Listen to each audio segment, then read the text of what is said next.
바로 윤석열 특검입니다. 내란죄 특검이고 무인기 보낸 거, 북한에 무인기 보낸 거 가지고 이거 뭐 외환죄가 되냐 안 되냐 이거 지금 다루고 있죠. 자, 외환죄 여러분들 들어보셨어요? 외환. 그러니까 지금 외환 범죄가 우리가 얘기하는 이 외환 위기 이게 아니고 외국으로부터 환란을 유치했다.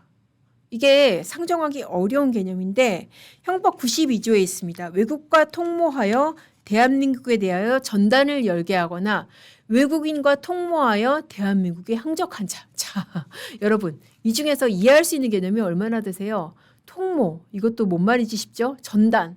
통모라는 건 짰다는 것이고 전단, 그 전쟁을 개시한다는 것이고 항적, 그러니까 대한민국에 대항했다는 것인데 이게 저도 사실 외환 유치죄라는 게 외환을 가져오는 게 아니라 그러니까 외국과 짜고서 우리나라에 전쟁을 일으켰다는 게 이게 도대체 개념적으로 가능하나 싶은데요. 이게 정말 개념상으로만 있는 범죄예요. 저희 왜 사법시험 준비하고 사법연수원에서도 그렇게 형법 강론의 범죄들을 다루긴 다루는데 이게 제가 어제 책을 찾아보니까 전체 그 형법 강론 중에서 형법 강론이 1100페이지가 넘거든요. 근데 외환 유치죄가 분량상으로 얼마인지 아세요? 한 페이지. 1100페이지가 넘는 그 책 중에서 한 페이지가 채 안 됩니다. 그 정도로 개념상으로만 있는 범죄인데 지금 북한에 무인기 보낸 것을 이 범죄로 다루겠다는 거예요. 그러니까 이 특검의 그 틀은 뭐냐면은 윤석열 전 대통령이 평양에 무인기를 보내가지고 북한을 자극해서 그러면 북한이 반격으로 도발을 할 거 아닙니까? 이거를 갖다가 계엄의 이 전제사실로 만들려고 한 거 아니냐. 쉽게 말해서 계엄이라는 게 그 지금 전쟁 비슷한 상황이 있어야지 비상계엄을 선포를 할 수가 있는데 그런 상황이 없으니까 일부러 무인기 날려가지고 북한의 공격 상황을 유발한 거 아니냐. 그런 의심을 가지고 지금 이 사건 수사를 하고 있는 겁니다. 그런 차원에서 이 무인기 보낸 부분에 대해서 좀 수사를 한다는 거예요. 그러면서 드론 전문가도 불렀다고 하죠. 그리고 뭐 일각에서 뭐 그런 보도도 나왔다고 합니다. 평양에 무인기를 날린 게 V, 그러니까 윤석열 전 대통령 지시다라고 하는 군 현역 장교의 녹취록. 그러니까 군 현역 장교가 김용대 드론 작전 사령관으로부터 그 얘기를 들었다는 거예요. 근데 이 얘기는 아마 증거 능력은 저는 상당히 좀 희미하지 않을까. 왜냐하면은 전원의 전원이라서 이게 과연 그 법정 증거가 될지는 좀 의심스러운데 뭐 이런 식으로 아무튼 이게 저희 말로 속된 말로 왁구라고 그러죠. 이 사건의 왁구는 북한에 무인기 날린 게 북한하고 짜고서 전쟁 상황 만들려고 했던 거 아니야? 라는 게 이 외환 유치죄의 전체적인 틀입니다. 이거 될까요? 여러분 어떠세요? 말로만 들어도 이게 과연 될까 싶지 않습니까?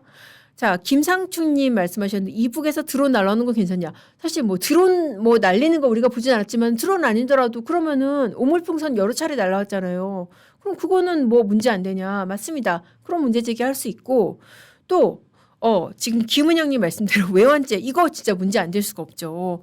100억 넘게 넘어갔잖아요. 대북 송금 사건으로 대북 100억 넘게 넘어갔는데 이게 진정한 외환 송금죄 아닌가요? 그러니까 외환 유치죄가 아니라 외환 송금죄를 우리가 다뤄야 되는 게 아닌가. 근데 그 사건 또 지금 어떻게 될지 모르죠. 아마도 지금 중단을 하지 싶은데 자. 외환 유치죄 지금 어떻게 전체적인 틀을 들어봐도 이게 과연 될까 싶은 그런 생각이 드시죠. 그리고 지금 문제가 되는 게 법적으로 외환 유치죄라는 게 가장 핵심 요건이 뭐냐면은 적국과 통모해야 되는 거예요. 통모를 입증을 해야 되는 거죠. 그러니까 이 무인기를 날려서만 되는 게 아니라 자 우리가 무인기 날릴 테니까 너네가 반격으로 한번 치받아 줘. 그래야지 우리가 전쟁 비슷한 상황이 만들어지니까 이렇게 북한하고 짰어야 되는 겁니다. 자, 북한하고 짜려면은 누구랑 의사연락을 해야 돼요? 김정은 국방위원장하고 짰어야 되는 거죠. 그러니까 그러면은 이 범죄가 유죄가 되려고 한다면은 그러니까 이론적으로는 김정은이 법정에 나와야 되는 거예요. 김정은 국방위원장이 우리 법정에 나와서 네 맞습니다. 제가 윤석열 대통령하고 짰습니다. 라고 증언을 해야 되는데 과연 이게 되겠느냐. 북한하고 짰다는 것까지 증명을 해야 되고 그러려면은 김정은의 진술이 있어야 되고 이게 과연 되겠느냐 싶은 생각이 드는 거죠. 자, 만약에 외환 유지죄가 안 될 경우에 대비해서 뭐 이런 범죄도 있습니다. 자, 이것도 정말 이게 과연 다뤄질 수가 있나 싶은 생각이 드는데 일반 이적죄라는 또 구성 요건이 있습니다. 일반 이적죄가 뭐냐면은 일반적으로 그 우리의 그러니까 일반 이적죄가 일반적으로 그 대한민국의 군사상 이익을 해야 한다는 거예요. 그래서 만약에 외환 유지죄가 안 될 경우에는 일반 이적죄를 생각해 볼 수 있다라는 것인데 일반 이적죄가 어디서 나왔냐면은 왜 그 드론으로 중국인들이 그 우리나라 군사기지 촬영한 거 있잖아요. 이 사건으로 그 중국인들이 구속된 적이 있어요. 중국인 유학생들이 그때 적용됐던 게 일반 이적죄입니다. 그러니까 외환 유지죄, 그러니까 김정은과의 통모가 입증이 안 될 경우에 대비해서 일반 이적죄를 생각해 볼 수가 있다는 것인데 자, 근데 여러분 무인기를 북한에 보낸 것은 군사작전상으로도 충분히 할 수 있는 거잖아요. 실제로 북한이 우리에 대한 도발 상황들이 상당히 많았고 그래서 이제 그 드론사 창설을 앞두고 실제로 군 관계자도 뭐 그런 얘기 있잖아요. 무인기 한 대 만약에 북한이 보내면은 우리는 정말 열대로 갚아주겠다. 그런 얘기도 했었잖아요. 그렇게 군사작전을 위해서도 보낼 수가 있는 게 무인기인데 무인기를 보냈다는 이유로 이거를 갖다가 전쟁을 유치하려고 북한과 짰다?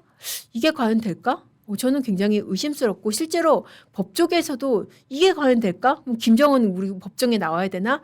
그렇게 의아스러워야 하는 그런 의견들이 굉장히 많습니다. 그래서 자 이게 좀 어떻게 보면은 굉장히 요란하고 여러 사람들을 부르고 브리핑도 많이 하고 하는데 과연 이게 될까 싶은 범죄가 과연 이게 그 지금 무인기를 북한으로 보냈다는 부분에 외환 유지죄가 되지 않을까 싶습니다.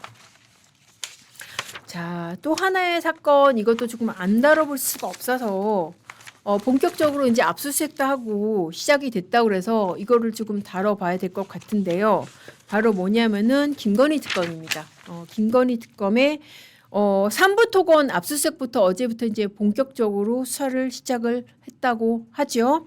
자, 3부 토건 관련된 의혹은 굉장히 좀 오래된 겁니다. 이거는 어떻게 보면은 이번 정권이 아니고 지난 정권, 그러니까 지난 대선 앞두고서부터 제기됐던 의혹이에요. 뭐냐면은 그때 윤석열 검찰총장이 3부 토건 조남욱 회장으로부터 뭐 여러 가지 뭐 선물도 받고 명절 때마다 뭐 굴비도 받고 뭐도 받았다. 그렇게 해서 둘의 오래된 관계가 의심을 받았던 뭐 그런 사건이었었습니다. 근데 그때 당시로는 사건화가 안 됐어요. 왜냐? 기껏해야 나온 게 명절 때 선물 명단. 그것도 당시 윤석열 총장만 있었던 게 아니고 여러 명의 어떤 정관계 유력 인사들하고 같이 있었거든요.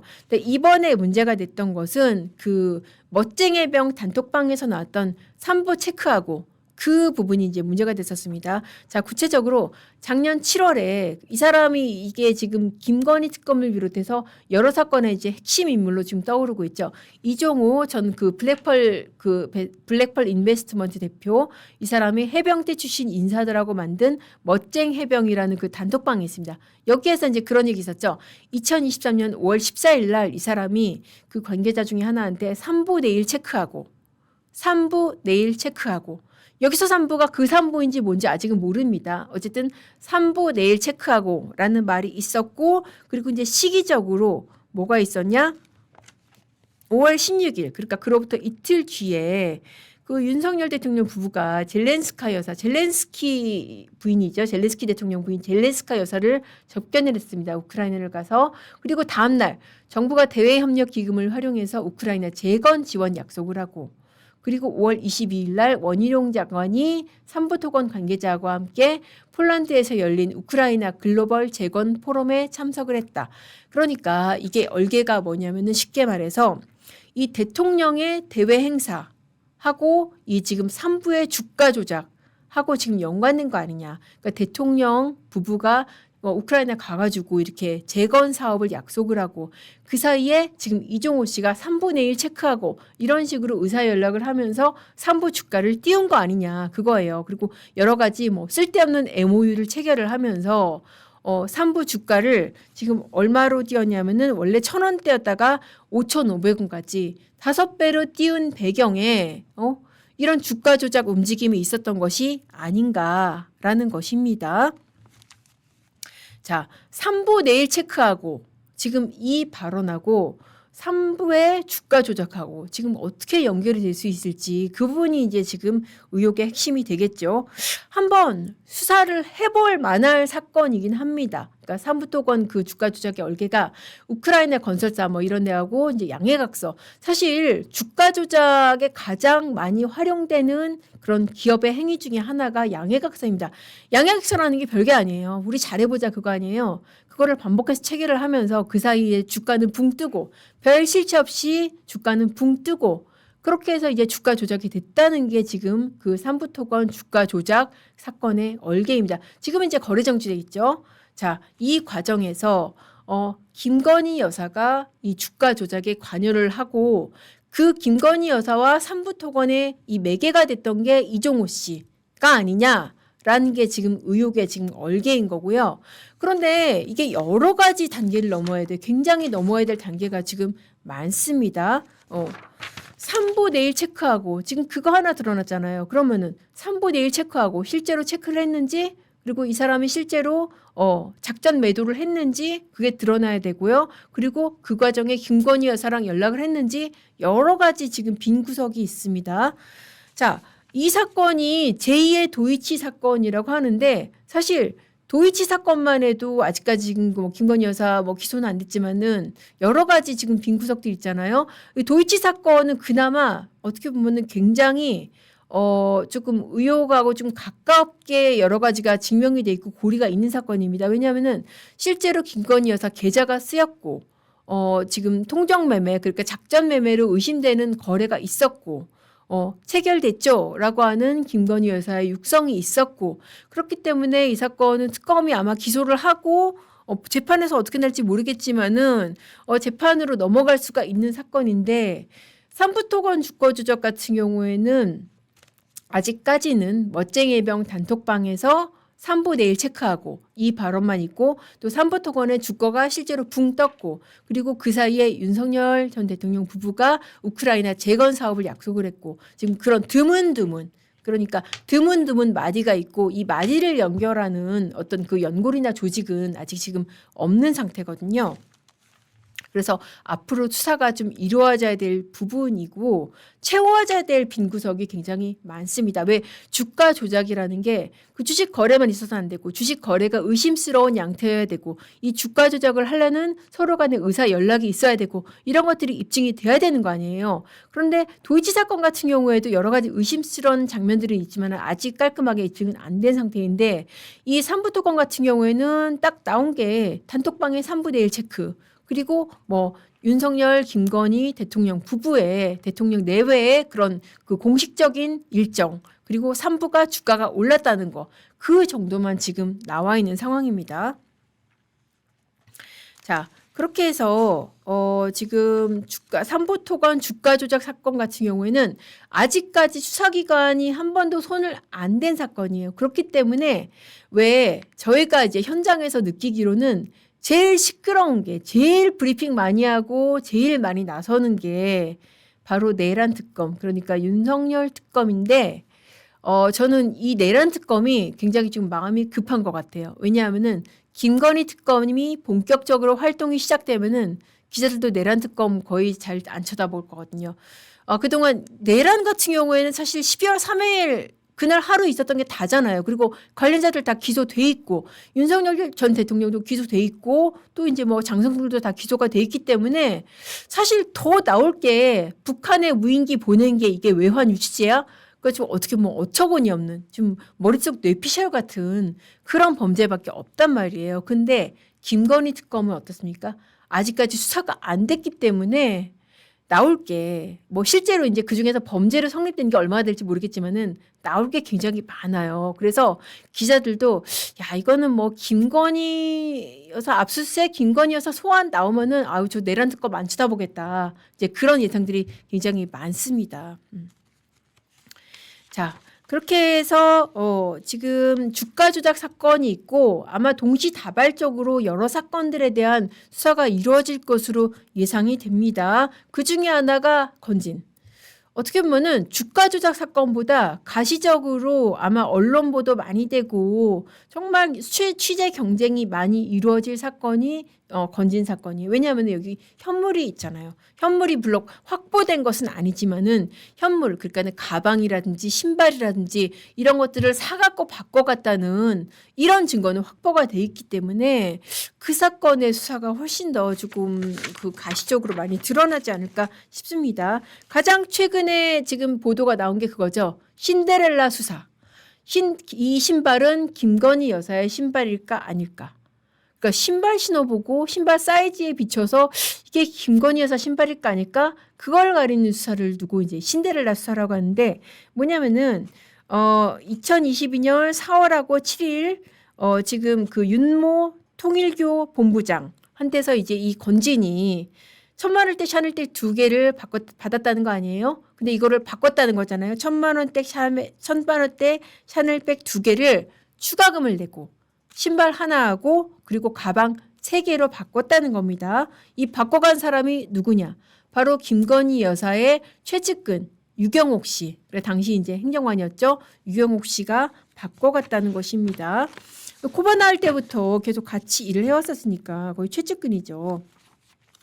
유경옥 씨가 바꿔갔는데 지금 두 사람의 진술은 뭐냐? 유경옥 씨는 나 건진 심부름한 거다. 건진도 내가 그냥 유경옥 씨 심부름 시킨 거야. 그러면서 그럼 목걸이하고 그러면 이 저기는 어디 있는데 이 샤넬백하고 신발은 어디 있는데 라고 하니까 건진이 그 잃어버려서 없어 라고 하는 게 지금까지의 수사 상황입니다.